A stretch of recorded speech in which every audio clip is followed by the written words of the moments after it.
bisa dibilang introvert, Introvert, ya oke. introvert parah. Jadi untuk menghadapi orang-orang itu butuh energi yang banyak, terutama mengisi podcast hari ini.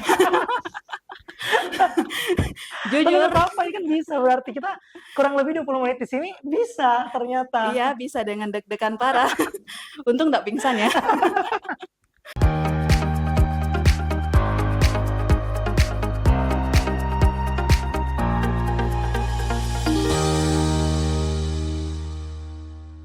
Halo Sobat Positif dimanapun kalian berada. Nah bagaimana kabarnya teman-teman? Di Pasca Lebaran kali ini semoga teman-teman sehat semuanya. Jadi di episode kali ini, kalau sebelum-sebelumnya kita mendatangkan 2 orang kepala cabang, nah hari ini di podcast pertama setelah Lebaran, kita mendatangkan orang yang juga luar biasa di YKKI. Masih dari YKKI karena cerita YKKI tidak akan pernah berhenti. Nah langsung saja bersama saya hari ini ada 2 orang. Satu orangnya merupakan koordinator tim dan satu orangnya merupakan koordinator cabang dari salah satu cabang yang ada di YKKI. Nah langsung saja yang pertama ada Ibu Irda. Halo Ibu Irda. Halo. Apa kabar? Sapa dulu dong teman-teman di rumah. Annyeong. Annyeong. Katanya wah, pencinta film Korea nih berarti ya, Ibu. Oke, jadi Ibu ini merupakan koordinator cabang dari Sulawesi Utara dan Gorontalo. Nah, selain itu di sini juga ada Ibu Arniati Arifudin yang merupakan koordinator tim Polman di Sulawesi Selatan. Halo, Ibu Arni. Nah, Ibu Arni ini mungkin banyak teman-teman tahu, ini biasanya dipanggil Ibu Ninong di YKKI. Nah, Ibu Arni ini juga sebelum pernah ketemu, saya sering baca namanya, sering dimention sama bendahara di grup sebagai koordinator dengan gaji tertinggi, teman-teman. Jadi kalau misalkan mau tahu tips and triknya, ya nanti bisa ditanyain ke Ibu Arni atau Ibu Ninong.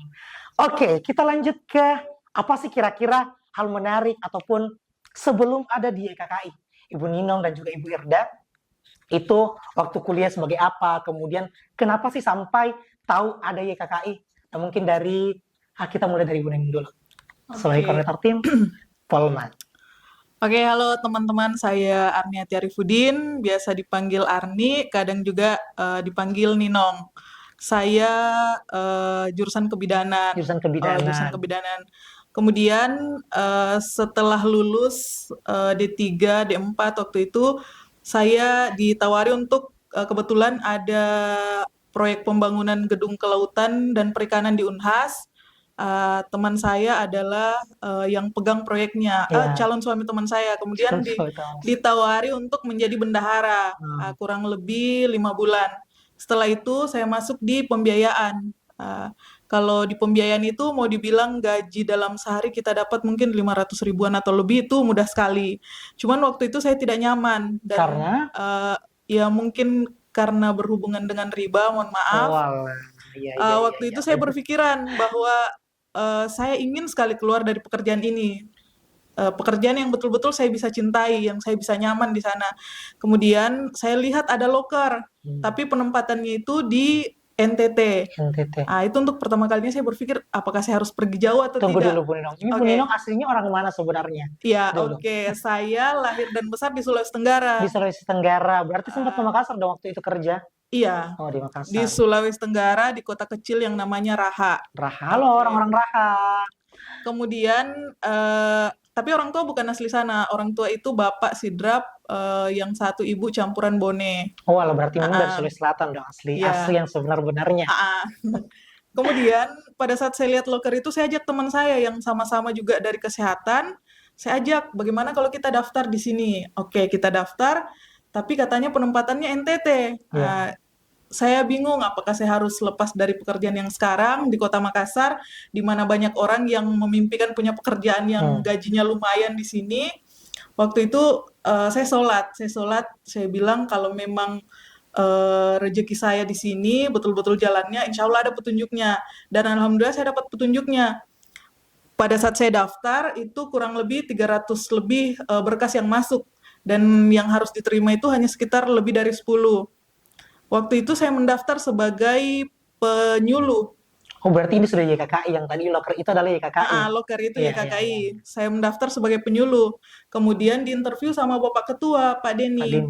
Nah, Pak Denny bilang begini, belum ada yang lulus. Tapi kalau kamu mau lulus sebagai penyuluh, kamu orang pertama yang lulus dari 300 berkas. Nah, waktu itu saya tidak berpikir pendata, penyuluh terserah. Iya. Yang pasti saya mau lulus dulu. Itu setelah Pak Denny interview. Karena menurut Bapak katanya vokalnya boleh lah kalau untuk jadi pendata menurutnya. Oke, saya tertarik.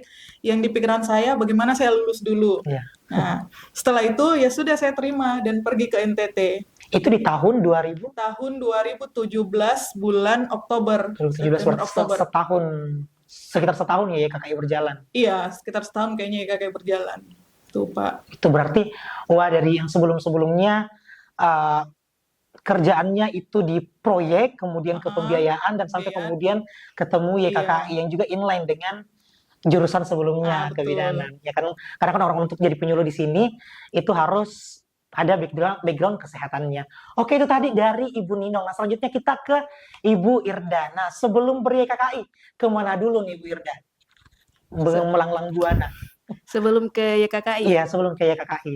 Eh, saya sebelum YKKI kan memang notabene-nya bidan. Oh, bidan. Ah, Wow, 2 bidan hari ini di depan saya. Ya, jadi saya kan waktu itu lulus wisudanya pas 2016. Jadi setelah lulus wisuda saya balik lagi ke kampung. Kampungnya di mana? Asalnya kalau tadi dari Sulawesi Tenggara. Saya Gorontalo. Oh, Gorontalo. Iya, iya, Gorontalo. Halo, Gorontalo. Iya. Nah, setelah lulus itu saya langsung kerja di klinik. Di klinik. Jadi Sebagai bidan juga. sebagai bidan. Jadi sekitaran 2 bulan di klinik sambil kerja juga di puskesmas. Jadi kliniknya sore sampai malam, untuk puskesmasnya itu pagi sampai siang. Nah, tapi setelah itu 2 bulan setelah saya kerja, saya balik lagi ke Makassar Balik ke Makassar. untuk ambil UKOM ya. Ya, Ukom. Untuk ambil UKOM. Nah, setelah UKOM sudah selesai juga lulus, sudah ada juga sertifikasinya. Saya nganggur dulu. Nganggur. Saya nganggur kurang lebih sekitar 1 tahunan lah. Itu selama nganggur, emang nggak ada niatan untuk cari kerja pada saat itu, atau sengaja nganggur atau gimana, Bu? Gimana ya?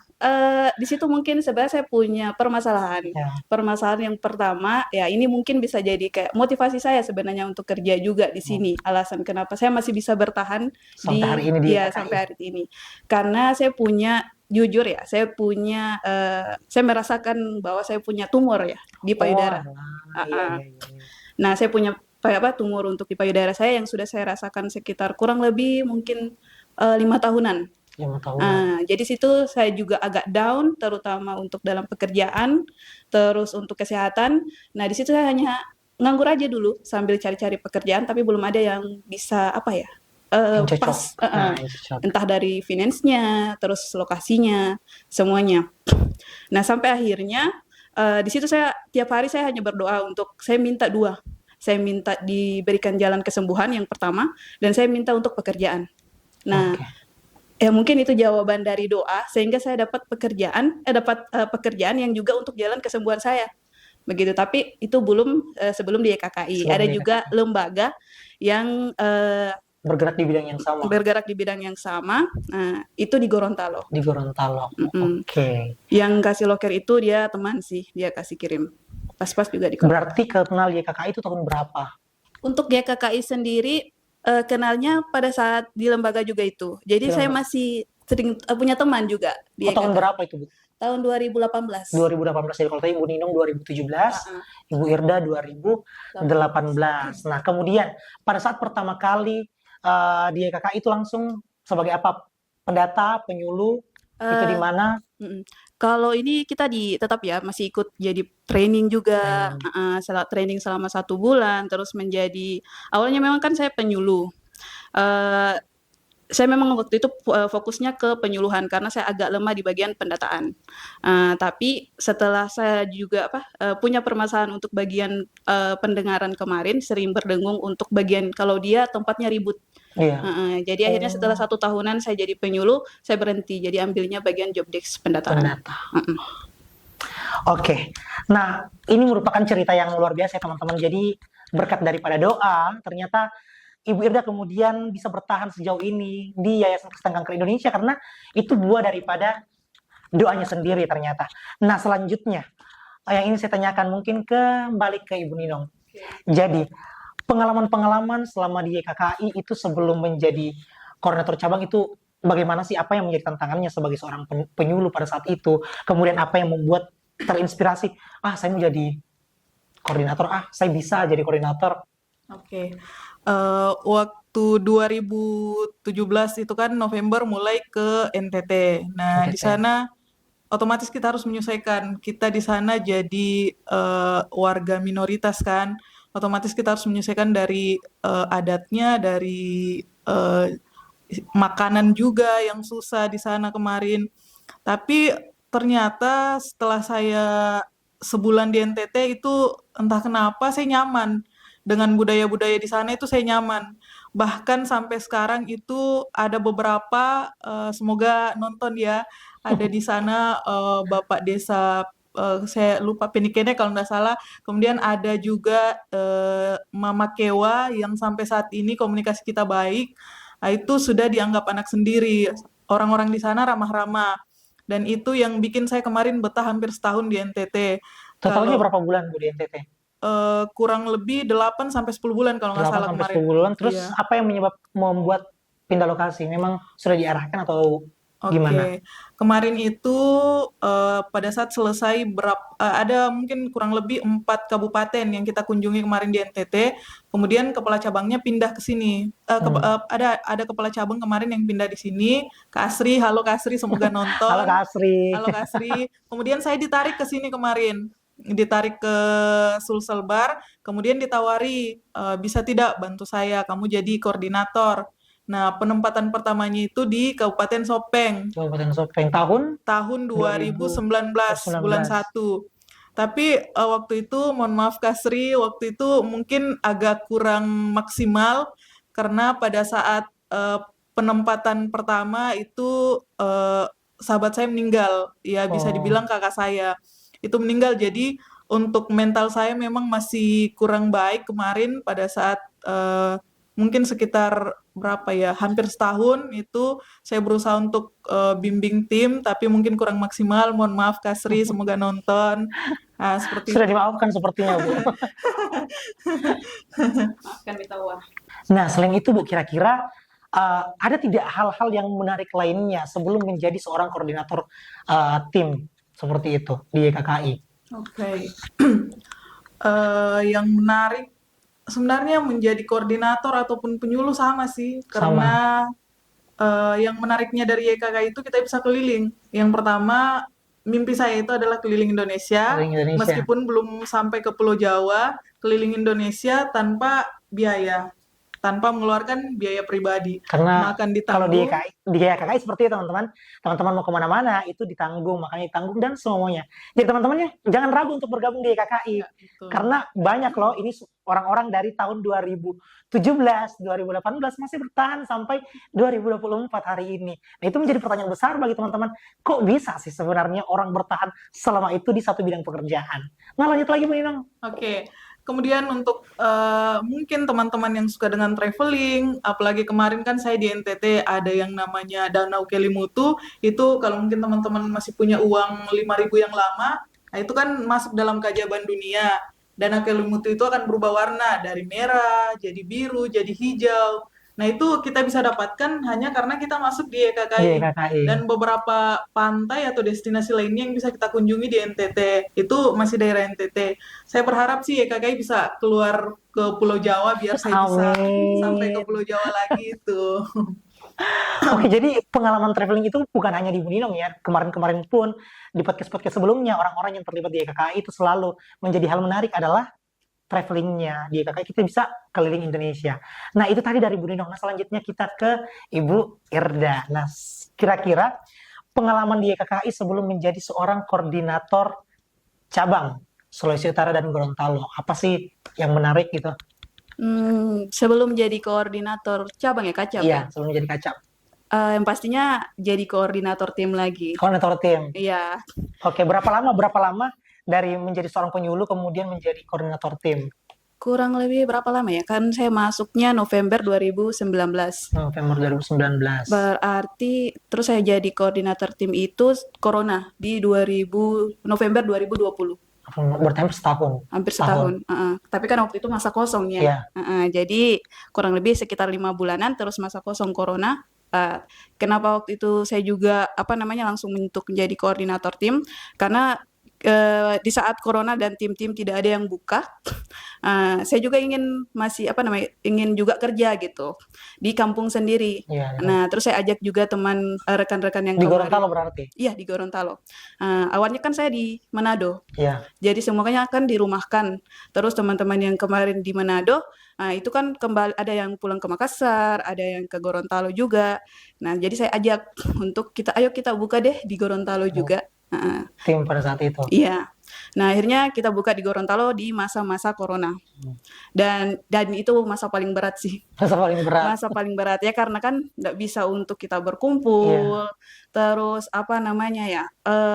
sedikit sudah oke ada jadwal akhirnya kena ini yang PSBB. PSBB yang kedua. Aduh, itu berat sih. Terus berarti pada saat itu tetap beroperasi di masa pandemi. Itu sampai berapa lama? Sampai kapan? Berapa lama beroperasi di masa pandemi itu? Pokoknya beroperasi terus sampai akhirnya saya jadi kepala cabang. Sampai kepala cabang. Kepala cabang di tahun? Itu untuk jadi kepala cabang yang nanti yang kedua itu baru saya ambil. Ya, yang kedua baru kemudian diambil di tahun 2020. Tunggu, saya ingat dulu ya. 2022. Kemarin Temu Rama tahun berapa ya? 2023. 2023 berarti di November 2022. Berarti November semua ya. Rata-rata November. Ya, betul. Saya ingat November 2022. November 2022 menjadi koordinator kepala cabang. Oke, kepala cabang. Nah, selain itu ada tidak lagi cerita-cerita yang ini yang paling berkesan selain di masa pandemi itu? Selain masa pandemi ya. Apa ya? Pokoknya intinya sebenarnya paling berat itu memang yang masa pandemi karena di situ kan saya koor, tapi saya juga harus ibarat ya kayak saya juga melakukan perekrutan karena kepala cabangnya saya itu dia di Ternate. Jadi sebelum saya memang betul-betul untuk jadi kacep, saya juga sudah rasa untuk lakukan. Sudah ada latihan-latihan sebelumnya. Latihan-latihan sebelumnya, begitu.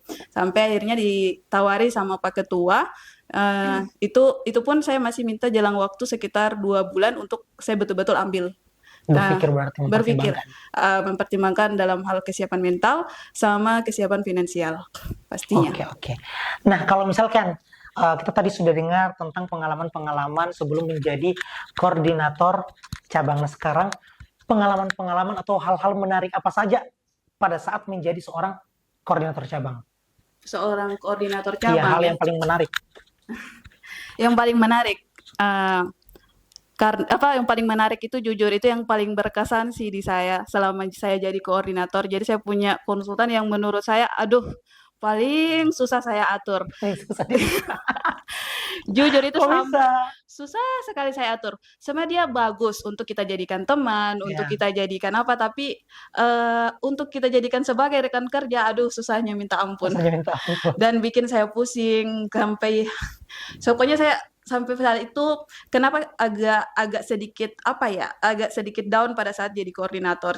Jadi kan saya satu-satunya yang di cabang Sulut Go kemarin. Jadi saya tidak punya rekan koordinator lainnya. Nah, jadi saya tidak punya tempat untuk cerita kira-kira bagaimana menghadapi konsultan yang seperti ini, yang mungkin wilayah yang seperti ini. Jadi kayak kita berjalan sendiri waktu itu. Jadi mungkin pada saat itu mungkin Ibu Ani yang selalu saya ganggu. Halo Bu Ani.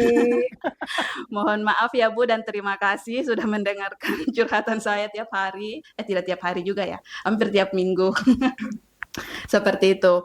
Nah, jadi kesannya itu menghadapi konsultan sih. Menghadapi konsultan. Tapi walaupun saya paling berat sama dia, tapi lama juga sih saya sama dia. Sama-sama dia. Karena memang walaupun berat sebagai rekan kerja, tapi untuk kayak kita kemana-mana, kalau kayak saya ajak, ayo kita jalan-jalan begini, itu langsung oke. Bahkan ketika saya pada saat itu lagi berduka, dia yang langsung punya inisiatif untuk dia yang duluan datang gitu. Itu sih. Itu yang paling menarik ya. Nah, kalau Bu Ninong selama menjadi seorang koordinator tim, apa hal yang paling menarik menurutnya Bu Ninong sepanjang kurang lebih hampir 7 tahun ya di YKKI berarti? Apa ya yang menarik? Kalau dari saya selama di YKKI setiap hari menarik, sumpah. Semua hal di YKKI menarik berarti. Setiap hari menarik karena kenapa? Mungkin karena didukung saya punya tim yang menurut saya saya tidak tahu apakah bisa temukan di tim dengan orang yang baru atau bagaimana. Mereka salah satu alasan kenapa juga saya betah di YKKI karena kekompakan mereka.